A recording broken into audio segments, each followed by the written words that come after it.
مولاي صل وسلم دائما أبدا على حبيبك خير الخلق كلهم.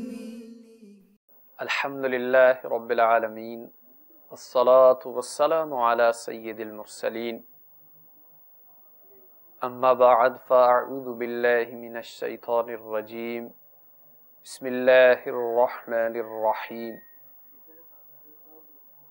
الصلاة والسلام عليك يا رسول الله وعلى آلك وأصحابك يا حبيب الله الصلاة والسلام عليك يا نبي الله وعلى آلك وأصحابك يا نور الله. میٹھے میٹھے اسلامی بھائیوں اور مدنی چینل کے ناظرین، مدنی چینل کے سلسلے فیضانی قصیدہ بردہ شریف میں ایک بار پھر حاضر ہیں. آئیے درود پاک کی فضیلت سنتے ہیں. شیخ طریقت امیر اہل سنت بانی دعوت اسلامی حضرت علامہ الحاج ابو بلال مولانا محمد الیاس ستار قادری رضوی دامت برکاتہم العالیہ دعوت اسلامی کے اشاعاتی ادارے مکتبۃ المدینہ کے مطبوعہ 421 صفحات پر مشتمل کتاب مدنی پنج سورہ، اس کے صفحہ 1 پر یہ روایت نقل فرماتے ہیں: اللہ کے محبوب دانائے غیوب منزہ عن العیوب صلی اللہ تعالی علیہ وسلم کا ارشاد مشک بار ہے کہ جس نے مجھ پر 100 مرتبہ درود پاک پڑھا، اللہ تعالی اس کی دونوں آنکھوں کے درمیان لکھ دیتا ہے کہ یہ نفاق اور جہنم کی آگ سے آزاد ہے، اور اسے بروز قیامت شہداء کے ساتھ رکھے گا. صلو علی الحبیب صلی اللہ تعالی علی محمد صلی اللہ تعالی علیہ وآلہ وسلم. میٹھے میٹھے اور پیارے اسلامی بھائیوں اور مدنی چینل کے ناظرین، مدنی چینل کے سلسلے فیضانی قصیدہ بردہ شریف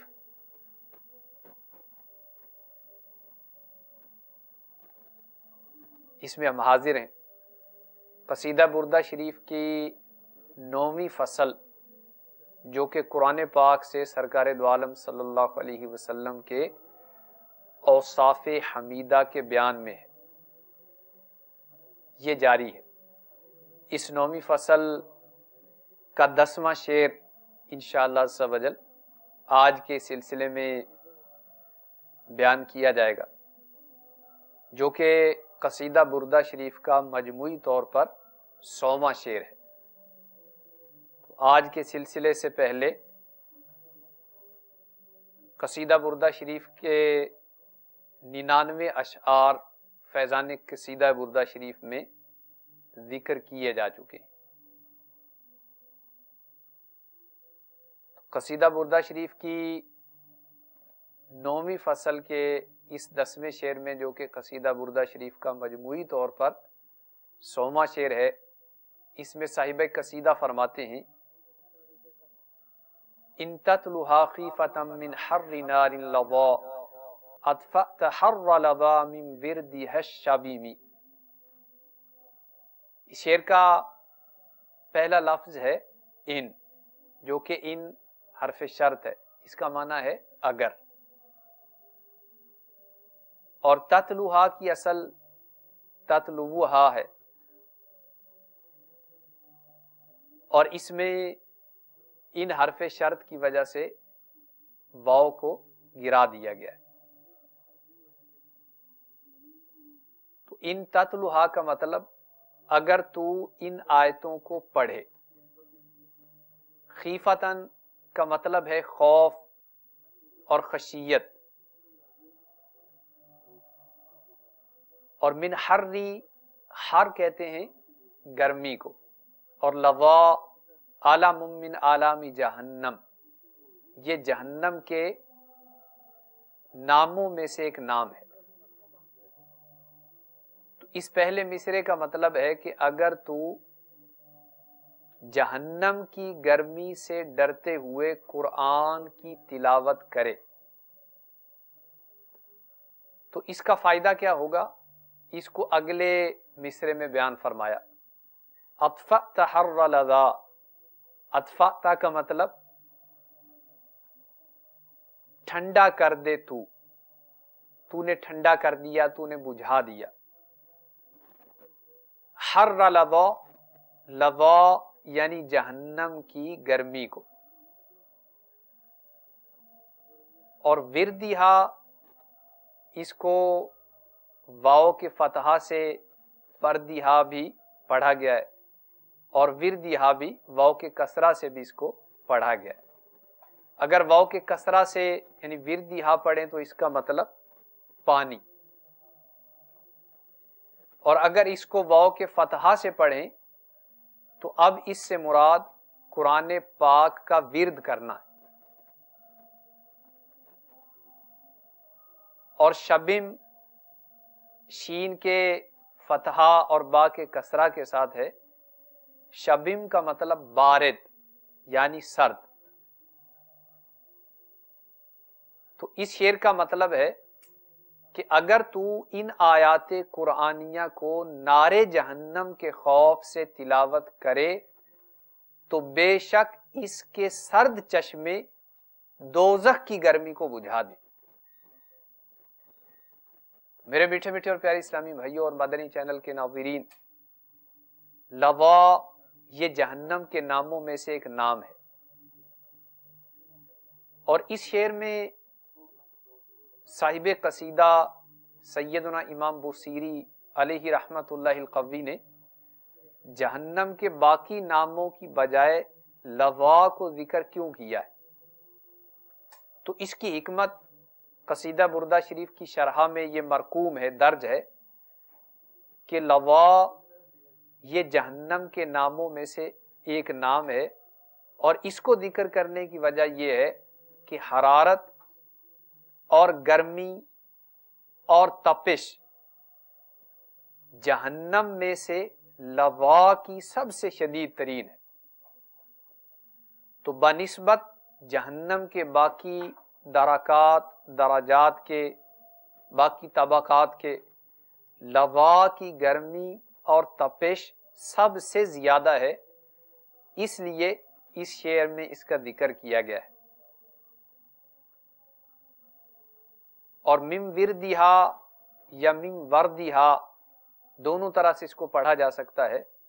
دوسرے مصرے میں من وردہا یا من وردہا، تو اگر اس کو وردہا سے پڑھا جائے تو اس کا مطلب ہوگا اس کے ٹھنڈے پانی، اس کا ٹھنڈا پانی، یعنی آیات قرآنی کی تلاوت اگر جہنم کے اس طبقے لظا کے خوف سے کی جائے تو یہ تلاوت جہنم کے اس طبقے کی گرمی کو بجھا دے گی، اس تلاوت کا ٹھنڈا پانی جہنم کی گرمی کو بجھا دے گا۔ اور اگر اس کو واو کے فتحہ سے پڑھیں تو پھر مطلب ہوگا کہ قرآن پاک کا ورد کرنا، قرآن پاک کی تلاوت کا معمول رکھنا، یہ جہنم کے اس طبقے کی گرمی کو بجھا دے گا۔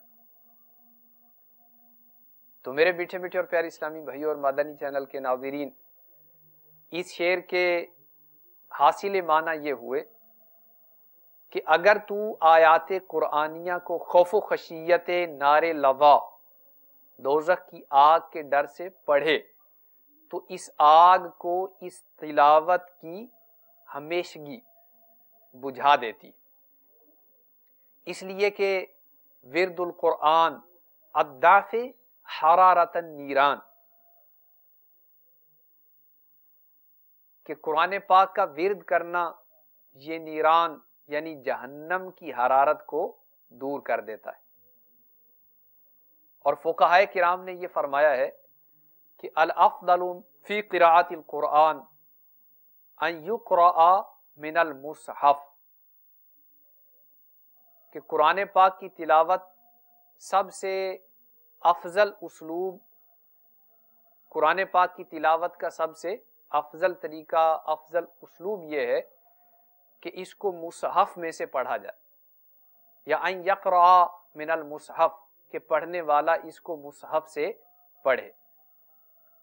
تو قرآن پاک کو دیکھ کر پڑھنا یہ زبانی پڑھنے سے افضل ہے، اور اس کی ایک وجہ یہ بیان کی گئی ہے لِأَنَّ فِي إِمْسَاكِ الْمُصْحَفِ عَمَلَ الْيَدِ، اس لیے کہ قرآن پاک کو پکڑنے میں ہاتھ بھی شامل ہو جاتے ہیں، تو زبانی پڑھنا اس میں ہاتھ کا عمل دخل نہیں، اور اگر دیکھ کر پڑھیں گے، قرآن پاک کو پکڑ کر پڑھیں گے تو ہاتھ بھی اس میں انوالو ہو جائیں گے، تو آنکھوں کو بھی اس میں انوالو ہونا پڑے گا، آنکھیں بھی شامل ہو جائیں گی، تو گویا نظر، آنکھ، قلب، ہاتھ، یہ سب دیکھ کر پڑھنے میں شامل ہو جائیں گے۔ تو اس لیے فرمایا گیا کہ قرآن پاک کا دیکھ کر پڑھنا یہ زبانی پڑھنے سے افضل ہے۔ وَلِهَذَا كَانَ أَكْثَرُ الصَّحَابَةِ يَقْرَؤُونَ مِنَ الْمُصْحَفِ، اور یہی وجہ ہے کہ اکثر صحابہ کرام علیہم رضوان قرآن پاک کی تلاوت دیکھ کر کیا کرتے تھے۔ تو قرأت قرآن میں افضل یہ ہے کہ مصحف سے پڑھے، قرآن پاک سے دیکھ کر پڑھے۔ تو اس کی حکمت بیان کر دی گئی، کیونکہ دیکھ کر پڑھنے میں عمل بالید بھی ہے، اس کو اٹھانا بھی، اس کو دیکھنا بھی ہے، اور اس کے معنی پر تأمل و غور کرنے میں بھی دیکھ کر پڑھنا معین ہوتا ہے، مددگار ہوتا ہے۔ تو اسی بنا پر صحابہ کرام علیہم رضوان قرآن پاک کو دیکھ کر پڑھتے تھے، اور سیدنا امیر المومنین علی المرتضی شیر خدا کرم اللہ تعالی وجہہ الکریم کا قول مبارک ہے کہ ثلاث یزدن فی الحفظ ویذہبن البلغم، المسواک والصوم وقراءۃ القرآن، کہ تین باتیں ایسی ہیں جو بلغم کو دفع کرتی اور حافظے کو قوی کرتی۔ تو ثلاث یزیدنا فی الحفظ، تین چیزیں ایسی ہیں کہ جو حفظ میں یعنی حافظے کو مضبوط کرتی ہیں اور بلغم کو دور کرتی۔ ان تین چیزوں میں سے فرمایا المسواک، ایک چیز مسواک کرنا ہے، والصوم، اور دوسری چیز روزہ رکھنا ہے، وقراءۃ القرآن، اور تیسری چیز قرآن پاک کی تلاوت کرنا ہے۔ تو مسواک کرنا، روزہ رکھنا اور قرآن پاک کی تلاوت کرنا، یہ تینوں چیزیں حافظے کو قوی کرتی ہیں اور بلغم کو دور کرتی، گویا معدے کی اصلاح کا بھی سبب ہے، گلے کی اصلاح کا بھی سبب ہے۔ تو مسواک کرنے والا، روزہ رکھنے والا اور قرآن پاک کی تلاوت کرنے والا، یہ انشاءاللہ عز و جل گلے اور معدے کے امراض سے اللہ کے کرم سے محفوظ رہے گا، اور یہ اعمال بہت سارے امراض کے لیے نفع بخش ہیں۔ اور پیارے آقا صلی اللہ تعالی علیہ وآلہ وسلم مسواک کثرت سے استعمال فرمایا کرتے تھے۔ مسواک وضو میں کرنا سنت مؤکدہ بھی ہے، جبکہ منہ سے بدبو آ رہی ہے، اور ہمارے پیارے آقا صلی اللہ تعالی علیہ وسلم کا فرمان عالی شان ہے لولا ان اشق علی امتی لامرتهم بسواک عند کل صلاۃ، اگر مجھ پر میری امت کا مشقت میں پڑنا گرانا ہوتا تو مسواک کو ہر وضو کے ساتھ فرض کر دیتا۔ حدیث پاک میں لفظ صلاح مذکور ہے، اور فقہائے کرام فرماتے ہیں کہ یہاں لفظ صلاح سے مراد وضو ہے۔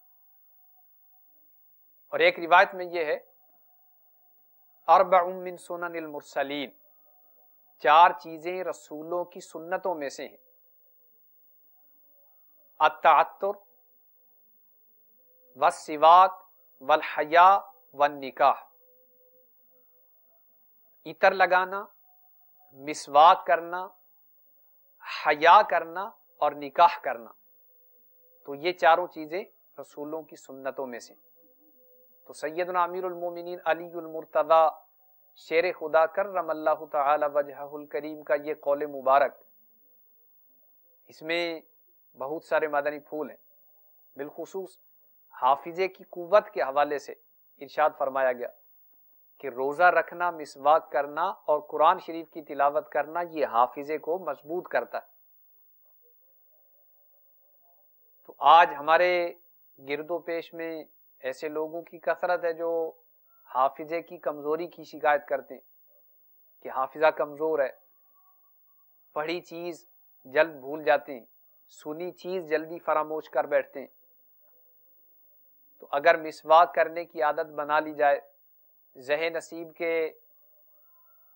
شیخ طریقت امیر اہل سنت دامت برکاتہم العالیہ کے مدنی انعامات میں سے ہر پیر شریف کو روزہ رکھنے والے مدنی انعام پہ عمل کی سعادت پا لی جائے، اور شیخ طریقت امیر اہل سنت دامت برکاتہم العالیہ کے عطا کردہ مدنی انعامات میں سے ہر روز قرآن پاک کی تلاوت، 2 جگہ مدنی انعامات میں اس کا ذکر فرمایا گیا ہے، تو تلاوت والے ان دونوں مدنی انعامات کو اپنا معمول بنا لیا جائے، انشاءاللہ عز و جل اللہ کے کرم سے حافظہ قوی ہوگا اور بہت سارے روحانی اور جسمانی امراض انشاءاللہ دور ہو جائیں گے۔ تو میرے میٹھے میٹھے اور پیارے اسلامی بھائیوں اور مدنی چینل کے ناظرین، اہل علم نے یہ فرمایا ہے کہ النظر الی العلماء والقرآن عبادت کالنظر الی الکعبہ۔ تو اہل علم فرماتے ہیں کہ علماء کی طرف اور قرآن پاک کی طرف دیکھنا عبادت ہے، جیسا کہ خانہ کعبہ شریف کو دیکھنا عبادت ہے۔ تو خانہ کعبہ شریف کو دیکھنا بھی عبادت ہے۔ علماء اہل سنت، علماء ربانیین، ان کی طرف دیکھنا بھی باعث اجر و ثواب اور نیک کام ہے، عبادت ہے۔ اور قرآن پاک کی طرف دیکھنا بھی عبادت ہے۔ تو گویا دیکھ کر پڑھنے کے کتنے فائدے مل رہے ہیں۔ تو دیکھ کر پڑھنے سے حافظہ قوی ہوتا ہے، دیکھ کر پڑھنے سے دیکھنے کا بھی ثواب ملتا ہے۔ تو تلاوت کا بھی ثواب ملے گا، دیکھ کر پڑھنے سے دیکھنے کا بھی ثواب ملے گا، اور ہاتھوں سے پکڑنے کا بھی ثواب ملے گا۔ پیارے آقا صلی اللہ تعالی علیہ وآلہ وسلم کا فرمان عالی شان ہے، اتلوہ فإن اللہ تعالی یؤجر علی تلاوت کل حرف 10 حسنات، کہ قرآن پڑھا کرو کہ اللہ تبارک و تعالی ہر حرف کی تلاوت پر 10 نیکیاں عطا فرماتا ہے۔ تو میرے میٹھے میٹھے اور پیارے اسلامی بھائیوں اور مدنی چینل کے ناظرین، قرآن پاک کی تلاوت کا شاید ہمارے معاشرے کی اکثریت کا معمول نہیں۔ افسوس کہ اخباریں پڑھتے، ڈائجسٹ پڑھتے، فحش قسم کے ناول، رسالے پڑھتے، یعنی میگزینز پڑھتے، بالکل نہیں اکتاتے، بالکل نہیں گھبراتے، اور ان تمام چیزوں کے لیے وقت نکال لیتے ہیں۔ وقت نہیں نکلتا، ذہن نہیں بنتا تو قرآن پاک کی تلاوت کے لیے۔ تو میرے میٹھے میٹھے اور پیارے اسلامی بھائی اور مدنی چینل کے ناظرین، ہمارے پڑھے ہوئے اخبارات، رسالے، ڈائجسٹ، میگزینز، یہ قبر میں، آخرت میں ہمارے کسی کام نہیں آئیں گے، ہماری نیکیوں کو بڑھانے میں قطعاً ممید و معاون ثابت نہیں ہوں گے۔ لیکن قرآن پاک یہ ہمارا ایسا رفیق ہے، ایسا مونس ہے، ایسا غمخوار ہے کہ اگر ہم نے قرآن پاک کے ساتھ دوستی کر لی، اس کی تلاوت کا معمول بنا لیا، شب و روز اس کو دیکھتے رہے، اس کے حرام کو حرام جانا، اس کے حلال کو حلال جانا، اس کی تعلیمات پر عمل پیرا ہو گئے، انشاءاللہ عز و جل قرآن عظیم نہ صرف دنیا میں بلکہ قبر میں بلکہ آخرت میں حتیٰ کہ جنت میں بھی ہمارے ساتھ ہوگا۔ چنانچہ پیارے آقا مدینے والے میٹھے میٹھے مصطفیٰ شب اسرا کے دولہا صلی اللہ تعالی علیہ وآلہ وسلم کا فرمان عالی شان ہے۔ اس حدیث پاک کو امام ابو داود اور امام نسائی رحمہم اللہ نے اپنی اپنی سنن میں روایت کیا ہے۔ امام احمد بن حنبل رحمت اللہ علیہ نے اپنی مسند میں اور امام ترمذی رحمت اللہ علیہ نے اپنی جامع میں اس کو ذکر کیا ہے۔ سیدنا عبداللہ بن عمر رضی اللہ تعالی عنہما فرماتے ہیں قال رسول اللہ صلی اللہ علیہ وسلم یقال لصاحب القرآن اقرا ورتقی ورتل کما کنت ترتل فی الدنیا، کہ رسول اللہ صلی اللہ تعالی علیہ وسلم نے ارشاد فرمایا قرآن پاک کی تلاوت کرنے والے سے کہا جائے گا، تو قرآن والے سے کہا جائے گا اقرا پڑھ، ورتقی اور بلندی کی طرف چڑھ، ورتل اور یوں آہستگی سے تلاوت کر، کما کنت ترتل فی الدنیا جس طرح تو دنیا میں آہستگی سے تلاوت کیا کرتا تھا۔ فإن منزلک عند آخر آیۃ، کہ بے شک تیرا جنت میں آخری ٹھکانہ وہیں پر ہوگا جہاں پر تیری تلاوت کا اختتام ہوگا۔ فإن منزلک عند آخر آیۃ تقرأها، تو تیری تلاوت کا جہاں اختتام ہوگا وہی مقام تیرا جنت میں آخری ٹھکانہ ہوگا۔ اور دنیا میں ہم نے دیکھا کہ عزیز رشتہ دار دوسروں کی حمایت کرتے ہیں، کہیں پر لڑائی جھگڑا ہو جائے تو لوگ ایک دوسرے کی سائیڈ لیتے ہیں، جو جس کا ہمدرد ہوتا ہے، مونس و غمخوار ہوتا ہے، اس کی حمایت کرتا ہے، خیر خواہی کرتا ہے۔ کوئی زخمی ہو جائے، بیمار ہو جائے، اس کی عیادت کی جاتی ہے، اس کی خیر خواہی کی جاتی ہے۔ تو قیامت میں کون خیر خواہی کرے گا؟ قیامت میں کون کام آئے گا؟ تو قیامت کے دن کام آنے والی چیزوں میں سے ایک چیز قرآن پاک کی تلاوت بھی۔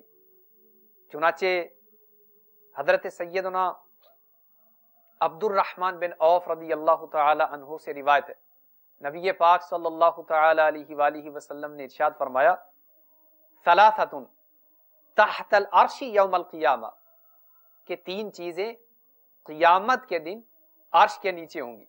القرآن یحاج العباد لہ ظہر و بطن، ان تین چیزوں میں سے ایک چیز قرآن پاک ہے۔ تو یہ قرآن پاک بندوں کی طرف سے جھگڑا کرے گا۔ تو بندوں کی طرف سے جھگڑا کرنے کا مطلب یہ ہے کہ جو لوگ قرآن پاک کی تلاوت کرتے رہے، تو یہ قرآن پاک ایسے لوگوں کی سفارش کرے گا، حمایت کرے گا۔ چنانچہ حکیم الامت مفتی احمد یار خان علیہ رحمت المنان مرآت المناجع جلد سوم صفحہ 236 پر اسی حدیث پاک کے تحت فرماتے ہیں کہ بندوں سے مراد قرآن پاک کی تلاوت اور اس پر عمل کرنے والے مسلمان ہیں، اور جھگڑنے سے مراد جھگڑ کر ان کی شفاعت کرنا ہے، یعنی قرآن شریف اپنے تلاوت کرنے والوں اور اپنے عاملین کی شفاعت رب تعالی سے جھگڑ کر کرے گا۔ اور یہ جھگڑا مقابلے کا نہیں بلکہ ناز کا ہوگا۔ تو قرآن پاک کی ناز برداری ہوگی۔ تو یہاں پر جھگڑنے سے مراد یہ ہے کہ قرآن عظیم اپنے پڑھنے والوں کی سفارش و شفاعت کرے گا۔ تو ارشاد فرمایا القرآن یحاج العباد لہ ظہر و بطن، کہ قرآن پاک یہ بندوں کی طرف سے جھگڑا کرے گا۔ تو قرآن کا ایک ظاہر ہے اور قرآن کا ایک باطن ہے۔ تو قرآن کے ظاہر اور باطن کا مطلب یہ ہے، ظاہر معنی وہ ہیں جو عام مسلمان سمجھ لیتے ہیں، اور بعد معنی مخفی ہیں جو واجب التاویل ہیں، جن تک علماء کی رسائی ہے۔ تو ظاہر معنی وہ ہوئے کہ جن تک عوام الناس کی رسائی ہے، اور باطنی معنی وہ ہوئے کہ جن تک علماء کرام کی رسائی ہے۔ یا پھر اس کا یہ مطلب ہے کہ تلاوت قرآن پاک کا ایک ظاہر ہے، یعنی الفاظ کا زبان سے پڑھنا، اور ایک اس کا باطن ہے، یعنی اس کے معانی میں غور و تدبر کرنا، یا شرعی احکام قرآن کا ظاہر ہیں اور طریقت کے اسرار اس کا باطن ہے۔ جیسے بدن انسانی ہمارا ظاہر ہے اور روح انسانی ہمارا باطن ہے۔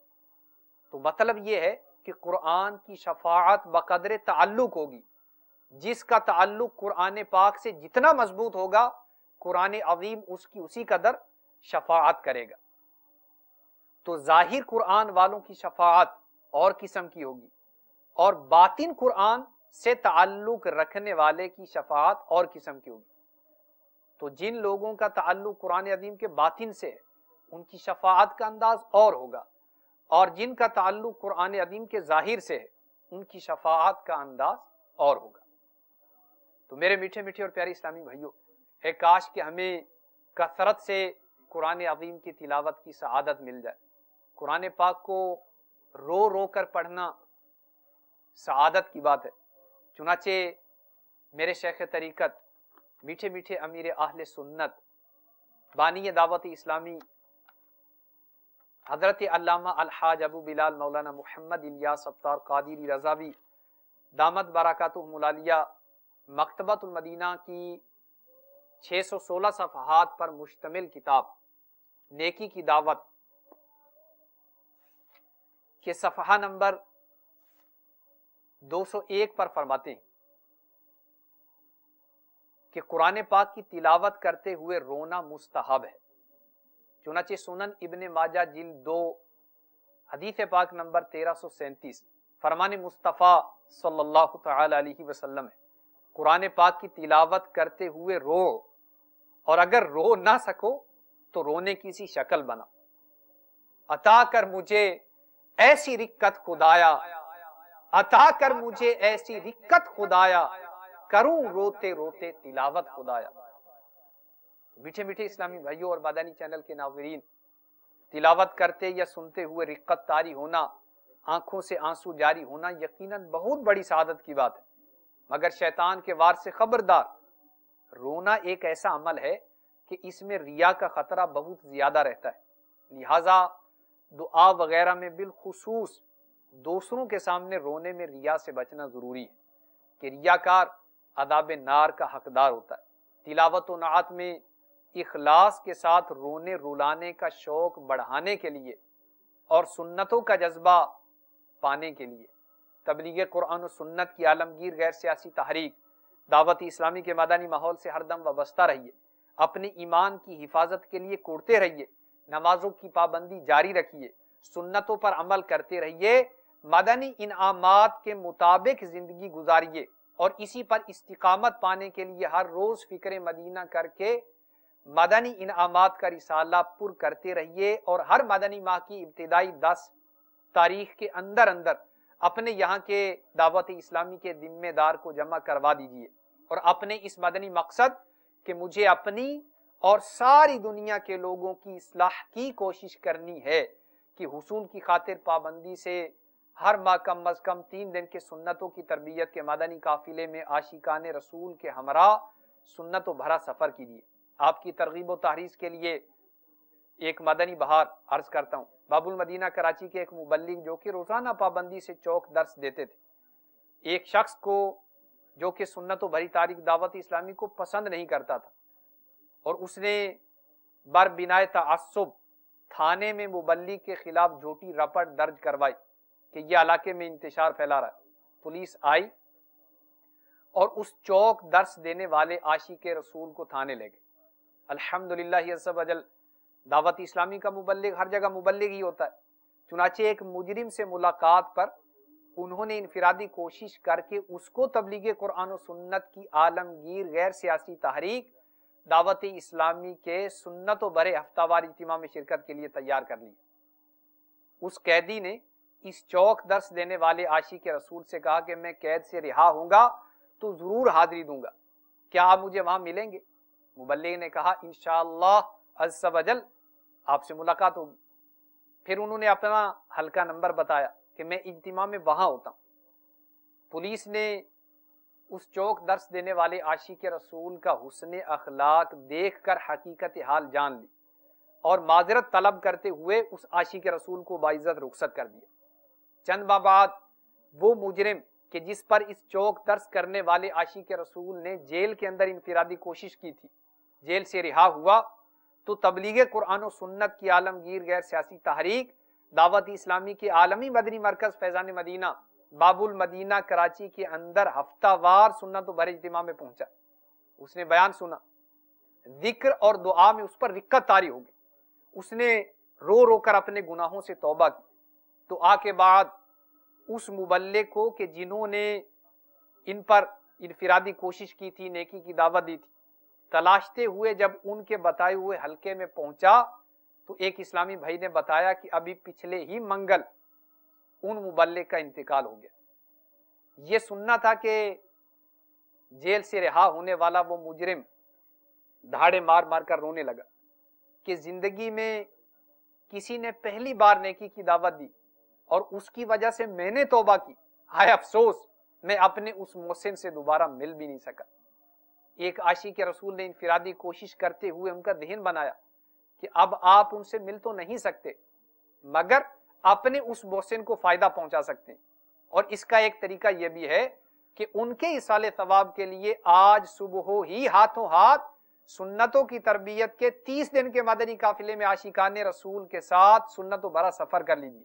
الحمدللہ عز و جل وہ ہاتھوں ہاتھ 30 دن کے لیے عاشقان رسول کے ساتھ مدنی قافلے میں سفر پر روانہ ہو گیا۔ الحمدللہ آج وہ مجرم نہیں، دعوت اسلامی کے مبلغ، جبکہ اس سے پہلے معاذ اللہ وہ شراب کے اڈے چلاتا تھے۔ تو اس سے پہلے وہ شراب کے اڈے چلاتے تھے، لیکن دعوت اسلامی کے مدنی ماحول کی برکت سے وہ مجرم مبلغ بن گیا۔ آپ تھانے میں بھی، جیل خانے میں بھی، ہر جگہ پر کہیں قافلے میں چلو۔ اللہ کرم ایسا کرے تجھ پہ جہاں میں، اے دعوت اسلامی تیری دھوم مچی ہو، آمین بجاہ النبی الامین صلی اللہ تعالی علیہ وآلہ وسلم۔ صلو علی الحبیب صلی اللہ تعالی علی محمد صلی اللہ تعالی علیہ وآلہ وسلم۔